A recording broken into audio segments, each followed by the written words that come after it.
তো আজকে আপনাদেরকে এমন একটি খবর জানাতে চাচ্ছি যে খবরটি হয়তোবা যদি নিউজটি আপনারা জানেন তাহলে হয়তো সামনে আপনাদের 500 দিরহামের মতো একটি ফাইন আপনাদের কেটে নাও হতে পারে। যদি আপনি না জানেন হয়তোবা কোনো পর্যায়ে আপনি এই ভুলটি করে থাকলে আপনার 500 দিরহামের মতো ফাইন খেয়ে যাবেন। তো সেই নিউজটি কি? সেই নিউজটি হচ্ছে দুবাইতে বর্তমানে নতুন একটি এআই ক্যামেরা তারা আনতে যাচ্ছে। অলরেডি আনছে অনেক জায়গায়, সেটি আসলে সেটিংও করছে।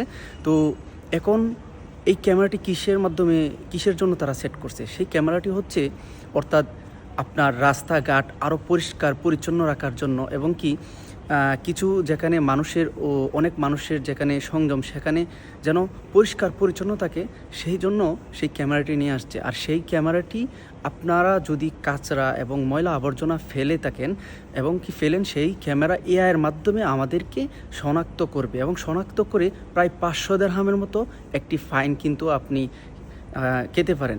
তো আপনি চিন্তা করেন, একটি কাচরা এবং আপনি ময়লা ফালানোর জন্য যদি 500 দিরহাম ফাইন খান, তাহলে দেখতে আমাদের কি, হ্যাঁ, এটি জানা ভালো। তো যাই হোক, তো সবাই আসলে সাবধানে থাকবেন এবং সবাই এটি থেকে বিরত থাকবেন, কারণ দুবাই সরকার সবসময় চায় যে তাদের শহরটা যেন আরও উন্নত এবং আরও পরিষ্কার এবং পরিচ্ছন্ন থাকে। সেই জন্যই তো সবাই ভালো থাকবেন এবং সুস্থ থাকবেন। আল্লাহ হাফেজ, আসসালামু আলাইকুম।